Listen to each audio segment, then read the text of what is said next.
ಅನ್ನೋದು ಇಲ್ಲ. ಯಾವತ್ತು ರೆಗ್ಯುಲರ್ ಪ್ರೊಡ್ಯೂಸರ್ಸು 3 ವರ್ಷಕ್ಕೊಂದು ಪಿಕ್ಚರ್ ಮಾಡೋ ಥರ ಆಗಿದೆ.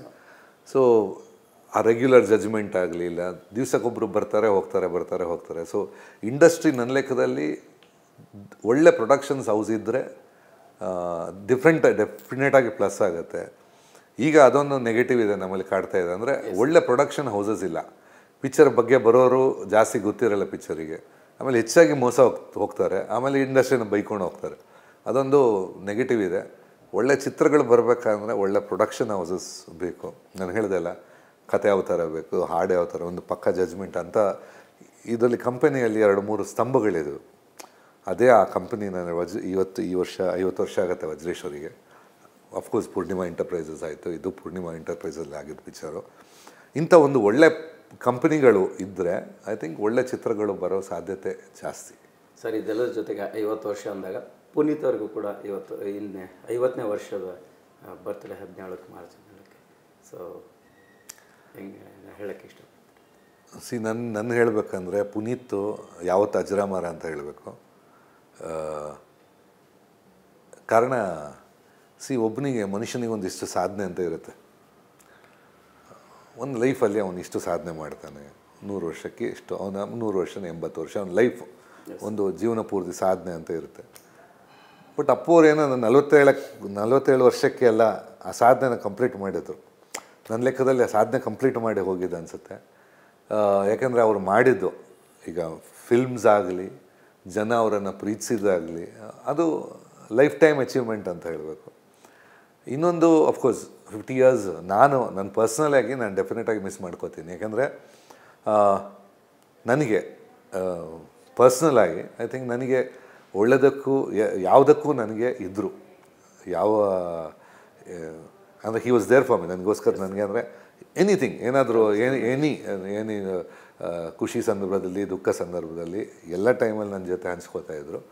ನನಗೆ ಪರ್ಸ್ನಲಿ ನಾನು ಹೇಳೋಕ್ಕಂದ್ರೆ ದೊಡ್ಡ ಲಾಸು ಇಲ್ಲ. ಅದು ನಮ್ಮಲ್ಲಿ ರಕ್ತವಕ್ಕಗತವಾಗಿ ಬಂದಿದೆ. ಅದು ಏನು ಮಾಡೋಕ್ಕಾಗಲ್ಲ. ನಾವೀಗ ಬೇರೆ ದೇಶಕ್ಕೆ ಹೋದರು ಕನ್ನಡಿಗರು ಎಲ್ಲ ಹೊರಗಡೆ ಬರೋದು ಕಮ್ಮಿ, ಬೇರೆ ಎಲ್ಲ ಬರ್ತಾರೆ. ನಾನು ಹೇಳಿ ಸೌತ್ ಇಂಡಿಯನ್ಸ್ ಬೇರೆ, ಅದು ನಮ್ಮವರು ಅಂತ ಎತ್ಕೊಂಡು ಬರ್ತಾರಲ್ಲ, ಸ್ವಲ್ಪ ಯೂಶ್ವಲಿ ಆ ಹೆಮ್ಮೆ ಕಮ್ಮಿ ಇದೆ. ಇದ್ರ ಜೊತೆ ನಾವು ಹೊರಡಾಟಿದ್ದೀವಲ್ಲ, ಇಲ್ಲಿ ಸ್ವಲ್ಪ ಕಷ್ಟ. ಯಾಕಂದರೆ ಬಿಟ್ಟರೆ ನಾವು ಈಗ ಎಲ್ಲ ಕನ್ನಡ ಡಬ್ಬಿಂಗ್ ಮಾಡ್ತೇವೆ. ಕನ್ನಡ ಡಬ್ಬಿಂಗ್ ಡೆಫಿನೆಟಾಗಿ ಓಡಲ್ಲ. ಯಾಕೆಂದರೆ ನನ್ನ ತೆಲುಗು ಬರುತ್ತೆ, ನನ್ನ ತಮಿಳು ಬರುತ್ತೆ, ನನಗೆ ಮಲಯಾಳಂ ಬರುತ್ತೆ, ನನಗೆ ಎಲ್ಲ ಬರುತ್ತೆ ಅಂತ ಎಲ್ಲ ಅದೇ ಭಾಷೆಗೆ ಹೋಗ್ತಾರೆ ವಿನ ಅದನ್ನು ಕನ್ನಡದಲ್ಲಿ ಕೇಳೋದು ಇಷ್ಟಪಡಲ್ಲ. ಸೊ ನೀವು ಡಬ್ಬಿಂಗ್ ಮಾಡಿದ್ರಲ್ಲಿ ಡಬ್ಬಿಂಗಲ್ಲಿ ಸಕ್ಸಸ್ ಆಗಿದ್ದು ಯಾವುದೂ ಇಲ್ಲ. ಬೇರೆ ಭಾಷೆಯಲ್ಲಿ ಅದು ನಡೆಯುತ್ತೆ. ಯಾಕೆಂದರೆ ಅವರಿಗೆ ಬೇರೆ ಭಾಷೆದು ಗಂಧಗಳಿಗೆ ಗೊತ್ತೇ ಇಲ್ಲ. ನಾವು ಮ್ಯಾನೇಜ್ ಮಾಡ್ತೀವಿ, ಹೌದಾ ತೆಲುಗು ಪರವಾಗಿಲ್ಲ, ಸ್ವಲ್ಪ ಅರ್ಥ ಆಗುತ್ತೆ, ಸಬ್ ಟೈಟಲ್ಸ್ ನೋಡೋಣ ಅಂತ. ಬಟ್ ಬೇರೆ ಭಾಷೆಯಲ್ಲಿ ಹಂಗಿಲ್ಲ. ಸೊ ಡೆಫಿನೆಟಾಗಿ ಇಲ್ಲಿ ಬೇರೆ ಭಾಷೆಗಳ ಕಾಂಪಿಟೇಷನ್ ಇದೆ. ಒಂದು ಲೆಕ್ಕದಲ್ಲಿ ಒಳ್ಳೆಯದು. ನಾವು ಅವ್ರಿಗೆ ಕಾಂಪಿಟೇಷನ್ ಮಾಡುವಾಗ ನಮ್ಮ ಕ್ವಾಲಿಟಿ ಇನ್ನೂ ಜಾಸ್ತಿ ಇರಬೇಕು. ಎಸ್ ಸರ್, ಖಂಡಿತ. ಈಗ ಸದ್ಯಕ್ಕೆ ಸರ್ ನಿಮ್ಮ ಸಿನಿಮಾಗಳು, ನಿಮ್ಮ ಪ್ರಾಜೆಕ್ಟ್ಗಳು ಸರ್ ಈ ವರ್ಷಕ್ಕೆ ಯಾವುದೆಲ್ಲ ತಯಾರು? ಕೋವಿಡ್ ಆದಮೇಲೆ ಸ್ವಲ್ಪ ಕಮ್ಮಿ ಮಾಡಿದ್ದೀನಿ. ಅಂದರೆ ಒಂದು ರೆಕಾರ್ಡ್ ಸೆಟ್ ಮಾಡಿದ್ದೀನಿ ನಾನು. ಆ್ಯಕ್ಚುಲಿ ಮಾಡಿದಲ್ಲಿ ಒಂದು 45% 100 ಡೇಸ್ ಇದೆ. ಸಕ್ಸಸ್ ರೇಟ್ ಚೆನ್ನಾಗಿದೆ, ಒಂದು 70-80% ಸಕ್ಸಸ್ ರೇಟ್ ಇದೆ. ಇನ್ನು ಲೆಕ್ಕಕ್ಕೆ ಜಾಸ್ತಿ ಮಾಡೋದಕ್ಕೆ ಇಷ್ಟ ಇಲ್ಲ. ಒಳ್ಳೆ ಪ್ರಾಜೆಕ್ಟ್ ಬಂದರೆ, ಅಂದರೆ ನನಗೆ ಇಷ್ಟ ಆಗೋ ಪ್ರಾಜೆಕ್ಟ್ ಅಂದರೆ ಬೇಸಿಕಲಿ ಕತೆ ಕೇಳ್ತಾ ಇದ್ದೀನಿ. ಇಷ್ಟ ಆಗೋ ಪ್ರಾಜೆಕ್ಟ್ ಇದ್ದರೆ ಮಾಡೋದು, ಬಿಟ್ಟರೆ ಸುಮ್ಮನೆ ಲೆಕ್ಕಕ್ಕೋಸ್ಕರ ಮಾಡೋದು ಬೇಡ ಅಂತಿದ್ದೀನಿ. ಸರ್ ಅದೇ ಕುತೂಹಲ ಕೇಳ್ತಾ ಇದ್ದೀನಿ, ಗುರು ಸರ್ ಬೋರ್ ಆದಾಗ, ಬೇಜಾರಾದಾಗ ಬೇರೆ ಏನು ಮಾಡ್ತೀರಿ ಸರ್? ಯಾಕಂದ್ರೆ ನನಗೂ ಇದೇ ಪ್ರಶ್ನೆ ಮಾಡಿದ್ರಿ, ತಮಾಷೆ ಸರ್. ಇಲ್ಲ, ನಾನಂದರೆ ಏನಾಗುತ್ತೆ ಅಂದರೆ ಯಾವುದೋ ಒಂದು ಕೆಲಸ ಸ್ವಲ್ಪ ಟೈಮ್ ಆದ ನಂತರ ಬೋರ್ ಅನಿಸುತ್ತೆ. ಸಂಗೀತ ಒಂದು ಪ್ಲಸ್ ಅಂದರೆ ನಿಮಗೆ ಅದು ನಾವು ಎಂಜಾಯ್ ಮಾಡ್ತೀವಿ. ಒಂದು 4 ದಿವಸ ಬಿಟ್ಟು ಆ ಕಡೆ ಹೋದರೂ ಮತ್ತೆ ಇದು ಎಳಿತಾನೆ ಇರುತ್ತೆ. ಆ್ಯಂಡ್ ಅಫ್ಕೋರ್ಸ್ ನನಗೆ ಮ್ಯೂಸಿಕಲ್ಲಿ ಏನು ಹೇಳೋದು, ಈಗ ಶೋಸ್ ಮಾಡ್ತಾಯಿದ್ದೀನಿ. ಸೊ ಬೇರೆ ಕಡೆ ಹೋಗ್ತಾ ಇರ್ತೀನಿ. ಜೊತೆಗೆ ಬೇರೆ I got other business too. ಆಮೇಲೆ ಟೈಮ್ ಲೈಫಲ್ಲಿ ಮನುಷ್ಯನಿಗೆ ಇಷ್ಟಿರೋದು, ಅದನ್ನು ವೇಸ್ಟ್ ಮಾಡೋಕ್ಕೆ ಅಂತೂ ಹೋಗೋದೇ ಇಲ್ಲ. ಯಾಕೆಂದರೆ ದೇವರು ಒಂದಿಷ್ಟು ಟೈಮ್ ಕೊಟ್ಟಿರ್ತಾರೆ. ಖುಷಿ, ಈಗ ನಾನು ದುಡ್ಡು ಮಾಡೋಕ್ಕೆ ಅಥವಾ ಯಾವುದು ಕ್ಯಾರಿಯರ್ ಮಾಡೋಕ್ಕಂತ ಬಂದಿದ್ದಲ್ಲ ಸಿನಿಮಾ ಇಂಡಸ್ಟ್ರಿಗೆ, ಖುಷಿಗೆ ಬಂದಿದ್ದು. ಆ್ಯಕ್ಚುಲಿ ಉಪ್ಪಿಯವ್ರು ಕರೆದ್ರು, ಜೊತೆ ಬಾ ಅಂತ ಕರೆದಿರೋದು. ಅಷ್ಟೊತ್ತಿಗೆ ನಾನು ಮ್ಯೂಸಿಕ್ ಡೈರೆಕ್ಟರ್ ಆಗಬೇಕು ಅಂತ ಆ ಕನಸು ಎಲ್ಲ ಗೊತ್ತಿರಲಿಲ್ಲ. ಒಮ್ಮೆ ಒಂದು ಸೀಸನಲ್ಲಿ ಸೊ ಇಲ್ಲೇನಾಯ್ತು, ಆಮೇಲೆ ಎ ಉಪೇಂದ್ರ ಆದ ನಂತರ ನಾನು ಇದನ್ನು ಕಂಟಿನ್ಯೂ ಮಾಡಿಲ್ಲ, ಮತ್ತೆ ಊರಿಗೆ ಹೋಗಿದೆ.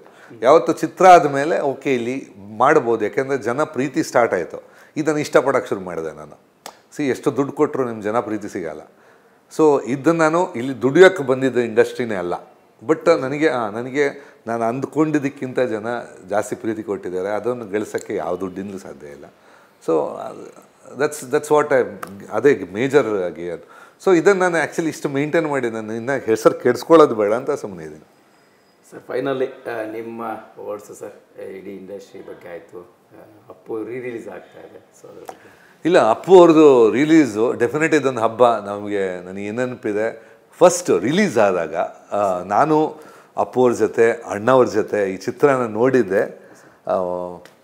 ನಿಜವಾಗ್ಲೂ ಅದೊಂದು ಹಬ್ಬದ ವಾತಾವರಣ. ಒಂದು ನನ್ನ ಲೆಕ್ಕದಲ್ಲಿ ಒಂದು 4-5 ಥಿಯೇಟ್ರಿಗೆ ನಾವೆಲ್ಲ ಜೊತೆಗೆ ಹೋಗಿದ್ವಿ ಅಪ್ಪು ಎಲ್ಲ.